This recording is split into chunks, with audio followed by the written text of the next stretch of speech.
Hello everyone, मैं सुभाष और आज के इस वीडियो में हम सीखेंगे ट्रेडमार्क रजिस्ट्रेशन कैसे किया जाता है। और ट्रेडमार्क रजिस्ट्रेशन करने से पहले आपको किस किस चीज़ का ध्यान रखना है, जिससे ना तो आपके ऑब्जेक्शन आने के चांसेस होंगे और ना ही आपके हियरिंग पे जाने के चांसेस होंगे।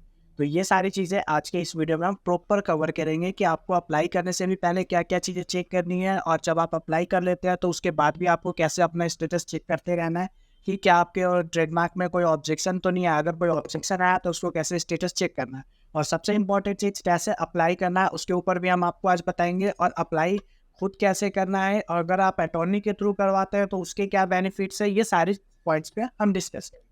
तो सबसे पहले देखिए, कोई भी आप एक ब्रांड स्टार्ट करना चाह रहे हैं तो उससे पहले आपको ये देखना है कि उस नेम से किसी ने पहले से तो कोई ट्रेडमार्क नहीं ले रखा है।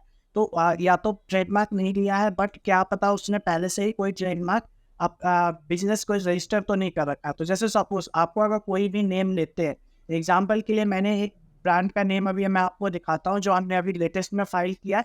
सपोज जैसे ये हमारे क्लाइंट के ही है, इनका ब्रांड का नाम है ये विस्ता JAM सॉल्यूशंस। तो अगर आपको ये चेक करना है तो आप गूगल पे जाके नॉर्मली आप गूगल पे लिखिए विस्ता JAM सॉल्यूशंस। ठीक है, अगर इस नेम से आपको कुछ मिलता है तो समझ जाइए कि ऑलरेडी इनके नाम से कुछ है। तो आपको इस देखिए, अब जैसे ये मैंने आपको दिखाया विस्ता सॉल्यूशंस के नाम से, आप देखिए जो मैंने आपको ये दिखाया था लोगो, और ये देखिए ये दोनों सेम है। ठीक है, तो ये चीज़ें आपको पहले से चेक करना है। तो नॉर्मली अगर आप गूगल पे भी जाके सर्च करते हैं तो उससे आपको ईजी पता चल जाएगा कि इस नेम से किसी ने अप्लाई कर रखा है या नहीं कर रखा है। अगर नहीं आपको शो करता है तब मैं आपको नेक्स्ट स्टेप पे बताता हूँ। सपोज जैसे अब आपको यहाँ पे नहीं शो किया जो भी आपका नाम है, तो उसके बाद आपको गूगल पे आप जाइए, गूगल पे जाके आप पब्लिक सर्च मेंशन कीजिए। पब्लिक सर्च आप जैसे ही क्लिक करेंगे तो यहाँ पे आपको साइड आ जाएगा। अब इस पे ये गवर्नमेंट की साइड है प्रॉपर। इसमें आपको दो चीज़ें पता होनी चाहिए कि आपका काम किस चीज़ का है, तो उसके हिसाब से आप क्लास चेक करेंगे। तो क्लास चेक करने के लिए मैंने आपको नीचे डिस्क्रिप्शन में मैं आपको लिंक दे दूंगा, वहाँ से जाके आप नॉर्मली चेक कर सकते हैं कि आपका क्लास क्या है। वैसे यहाँ पे मैं आपको दिखा दूँ, ये देखिए सारी क्लासेस है। क्लासेस में जैसे सपोज यहाँ पे आपको चेक करना है तो आप यहाँ पे IT सर्विसेज डालिए, सर्विसेज डालेंगे आपको यहाँ पे क्लासेस मिल जाएगा। जैसे IT सर्विसेज है तो क्लास 42 आपको देखिए यहाँ पे प्रॉपर आपको मिल जाएगा। तो इससे पता चल जाएगा कि आपका क्लास 42 में अप्लाई करना है।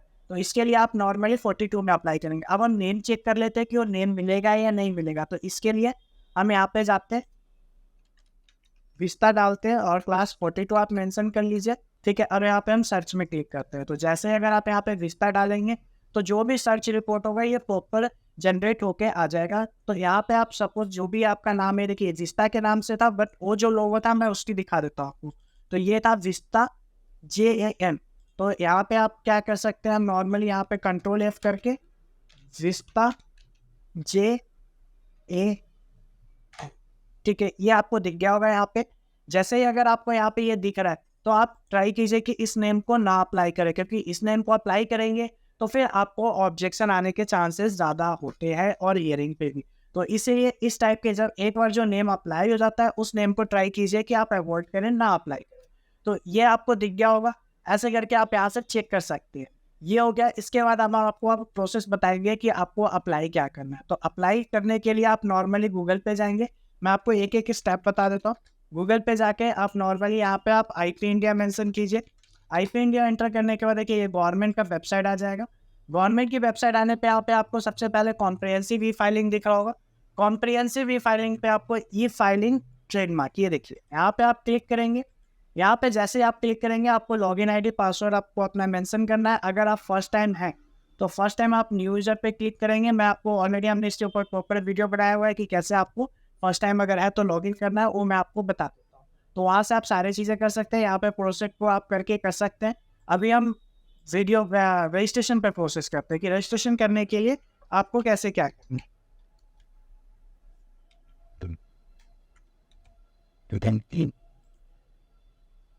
ये देखिए अब हमारा लॉगिन हो गया। लॉगिन होने के बाद आपको यहाँ पे ये न्यू फॉर्म फाइलिंग पे क्लिक करेंगे। यहाँ पे फाइल TMA आ रहा होगा। फाइल TMA पे अगर आप इंडिविजुअल पर्सन है तो आपको इस पर क्लिक करना है। इंडिविजुअल पे जाने के बाद आपको क्लास 42, सपोज हम उसी को ही करके देखते हैं तो क्लास 42 में हम क्लिक करेंगे। क्लास 42 में हमने सेलेक्ट कर लिया। यहाँ पे हम सेलेक्ट करने के बाद सबमिट करते हैं। सबमिट करने के बाद आपको अपना प्रॉपर डिटेल फिल करना है। सपोज इससे मेरा जो भी डिटेल्स है मैं यहाँ पे फिल करता हूँ। उस सबसे पहले आपको अपना नेम, नेम के बाद एड्रेस, एड्रेस डालने के बाद आपको अपना स्टेट कौन सा है, स्टेट के बाद डिस्ट्रिक्ट कौन सा है, डिस्ट्रिक्ट के बाद आपका ईमेल आईडी, फ़ोन नंबर कौन सा है, फ़ोन नंबर आप मेंशन करेंगे। ठीक है, लीगल स्टेटस क्या है ये आपको मेंशन करना है। लीगल स्टेटस मेंशन करने के बाद आपको नेक्स्ट स्टेप पे जाना है। ये आपका सबमिट हो गया। यहाँ पे अगर मैं अटॉर्नी हूँ तो मेरा शो कर रहा है, नहीं तो आपके में ये डिटेल एप्लीकेंट एजेंट का नहीं आएगा। अब हमें लोगो अपलोड करना है, तो लोगो के लिए हम डिवाइस पे जाएंगे, डिवाइस पे जाके आप लोगो अपलोड कर दीजिए। लोगो अपलोड करने के बाद आपको लोगो का नाम लिखना है, तो आप यहाँ पे लिख सकते हैं। लोगो मेंशन करने के बाद आपको यहाँ पे ये आपने कर दिया, ठीक है। उसके बाद आपको डिस्क्रिप्शन लिखना है, तो डिस्क्रिप्शन के लिए आप क्लास 42 में अगर सिर्फ आपका क्लास आईटी रिलेटेड सर्विस है तो आप नॉर्मली आईटी सर्विसेज लिख सकते हैं। तो आईटी सर्विसेज लिख के आईटी सर्विसेज आप यहाँ पे करके और इसको आप अपडेट कर दीजिए। अपडेट करने के बाद आपको यहाँ पे अगर आप यूज़ कर रहे हैं तो इसको आप पर्पज टू भी यूज़ करेंगे। अगर इसके अलावा कुछ नहीं है तो सेव एंड रिज्यूम कर दीजिए। सेव एंड रिज्यूम करने के बाद आप यहाँ पे देखेंगे प्रीव्यू का ऑप्शन आ रहा होगा, तो आप प्रीव्यू पे क्लिक कीजिए। देखिए यहाँ पे सारी डिटेल आ जाएगा, जैसे आपका नाम हो गया, एड्रेस हो गया, उसके बाद कौन सी कंट्री है, स्टेट कौन सा है, आपका एड्रेस क्या है, फ़ोन नंबर क्या है, मेल आईडी क्या है, इंडिविजुअल है क्या है आपका, ये ईमेल आप अटॉर्नी से आप फाइल करवा रहे हो तो अटॉर्नी का डिटेल आ जाएगा। अभी हम आपको ये भी बताएंगे कि अटॉर्नी से फाइल करवाने के बेनिफिट्स क्या होते हैं, इसके ऊपर भी अभी हम डिस्कस करेंगे। ये आपका टोटल आ गया, ट्रेडमार्क का डिटेल्स आ गए, डिस्क्रिप्शंस आ गए। यहाँ पे आपके जो डॉक्यूमेंट अटैच होने हैं वो डॉक्यूमेंट अटैच करेंगे। डॉक्यूमेंट क्या क्या अटैच होने हैं, यहाँ पे अटैच डॉक्यूमेंट का ऑप्शन आ रहा है। यहाँ पे देखिए अगर आप अटॉर्नी से करवाते हैं तो पावर ऑफ अटॉर्नी कंपलसरी है, ठीक है, ये आपको अपलोड करना है। इसके अलावा अगर आपका कोई स्टार्टअप सर्टिफिकेट है तो आप स्टार्टअप लगाएंगे, एमएसएमई है तो एमएसएमई लगाएंगे, अदर डॉक्यूमेंट है तो अदर डालेंगे। इसके अलावा रिप्लाई ऑफ रिक्वेस्ट है उसको वो भी आप सबमिट कर सकते हैं। उसके अलावा अगर टीएमएम है तो वो भी आप कर सकते हैं। यूजर एफिडेविट भी आप मेंशन कर सकते हैं। तो ये सारे डॉक्यूमेंट है। तो अगर आपका पैन कार्ड, आधार कार्ड भी अगर आप डॉक्यूमेंट अपलोड कर रहे हैं तो आप यहाँ पे करके और इसमें सेलेक्ट चूज करके और इसको आप कर सकते हो। सपोज एग्जाम्पल के लिए मैं आपको एक दिखा देता हूँ जिससे आपको क्लियर हो जाए। तो सपोज मैंने यहाँ पे सबमिट कर दिया, अपलोड करके और डन कर देता हूँ। तो डन करने के बाद ये सारे मेरे सबमिट हो चुके हैं। सेव एंड रिज्यूम कर दिया। सेव एंड रिज्यूम करने के बाद इस पर आप प्रीव्यू पे जाएंगे तो ये प्रीव्यू आपका प्रॉपर ओपन हो जाएगा और यहाँ पे आपका जो भी पीडीएफ आपने सबमिट किया वो पीडीएफ भी आपको दिख जाएगा, ठीक है। ये सारी चीज़ करने के बाद आप प्रीव्यू कर लीजिए। प्रीव्यू करने के बाद आपको डिजिटल सिग्नेचर एंड सबमिट का ऑप्शन आएगा। तो जैसे ही आप जैसे हम अटॉर्नी है तो हमारे में पावर ऑफ अटॉर्नी कंपलसरी होता है। आप इंडिविजुअल खुद अप्लाई कर रहे हैं तो आपको रिक्वायरमेंट नहीं होगा। हम अभी पावर ऑफ अटॉर्नी भी सबमिट कर देते हैं। हमने पावर ऑफ अटॉर्नी भी सबमिट कर दिया, डन कर दिया। उसके बाद हम इसको सेव एंड रिज्यूम करते हैं। सेव एंड रिज्यूम करने के बाद हम यहाँ पे डिजिटल सिग्नेचर सबमिट करेंगे। तो डिजिटल सिग्नेचर सबमिट करने का मैंने आपको ऑलरेडी बता रखा है कि कैसे सबमिट करना है, ठीक है। वो भी मैं आपको लिंक दे देता हूँ। यहाँ पे सेलेक्ट और साइन करेंगे, उसका साइन यहाँ पे सबमिट कर देंगे। इसके बाद सबमिट करने के बाद आप बैक पे जाएंगे। जब आपका सबमिट हो जाएगा पिन कोड डालेंगे, फिर आपको यहाँ पे आना है पेमेंट ऑप्शन पे। तो मेक पेमेंट पे जाएंगे। मेक पेमेंट पे जाने पे देखिए जैसे यहाँ पे फॉर्म आ गया आपका, तो आप यहाँ पे क्लिक करेंगे। यहाँ पे क्लिक करके आपको यहाँ पे मेक पेमेंट पे जाना है। मेक पेमेंट पे जाने के बाद आप यहाँ पे एग्री करेंगे। एग्री करने के बाद मेक पेमेंट करेंगे। मेक पेमेंट करने के बाद जैसे भी आप पेमेंट करना चाहते हैं आप यहाँ से कंफर्म चेक करके आप अपना जो भी यूज़ कर रहे हैं, यूपीआई कर रहे हैं, क्रेडिट कार्ड कर रहे हैं, डेबिट कार्ड कर रहे हैं, नेट बैंकिंग कर रहे हैं, ये सभी चीज़ के जो भी आप सेलेक्ट करते हैं। सपोज आपका इसका है और इसके बाद आप डेबिट कार्ड से करना चाह रहे हैं, कौन सा डेबिट कार्ड है।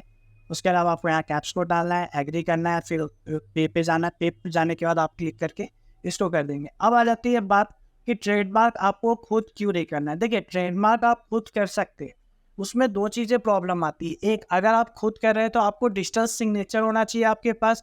अगर आप डिजिटल सिग्नेचर बनवाने जाते हैं तो उसका नॉर्मल कॉस्ट आपको 1000 से 1500 रुपीज़ का अप्रॉक्स कॉस्ट लग जाता है मार्केट में। उसके बाद आप ट्रेडमार्क फाइल कर सकते हैं। सेकेंड, अगर आपको उस चीज़ की प्रॉपर नॉलेज नहीं है तो उसमें टीएमए आने के चांसेस ज़्यादा होते हैं कि उसमें आपके फॉर्मेलिटी चेक फेल हो जाएंगे। फिर उसके बाद गवर्नमेंट की तरफ से आपको एक टीएमएम फाइल करने के लिए दिया जाएगा, उस जैसे बहुत सारी मिस्टेक हो जाते हैं। अगर 2 टीएमएम दे दिया तो उसमें आपको 1800 रुपीज़ की गवर्नमेंट फीस आ जाएगी। उसके बाद आपको ये नहीं पता होगा कि आप खुद उसको फाइल कर सकते हैं या नहीं, क्योंकि उस टीएमएम आने के बाद आपको ये सारी डिटेल आपको कहीं नहीं मिलेगा।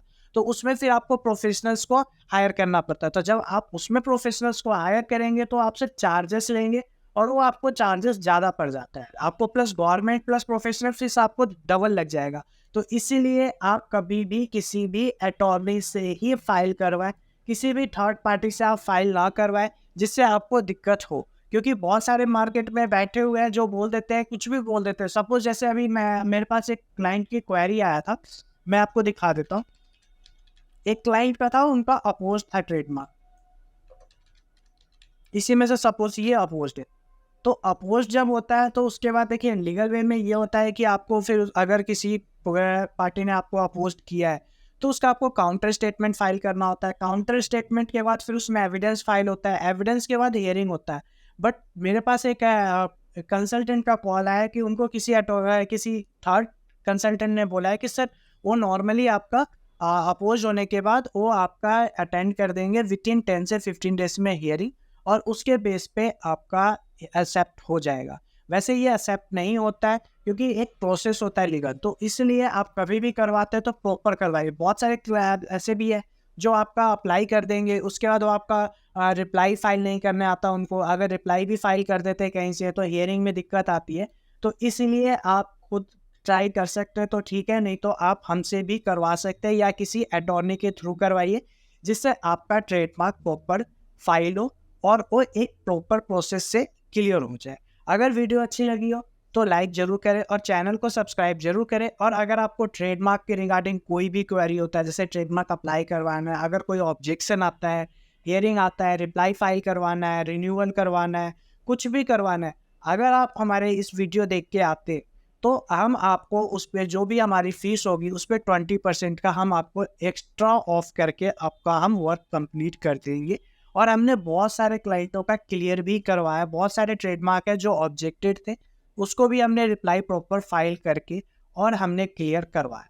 तो अगर आपको कोई भी रिक्वायरमेंट होती है तो आप हमें कॉल करके दिए ऊपर नंबर जो दिख रहा है उस पर कॉल करके आप हमसे कंसल्ट कर सकते हैं। थैंक यू एंड धन्यवाद।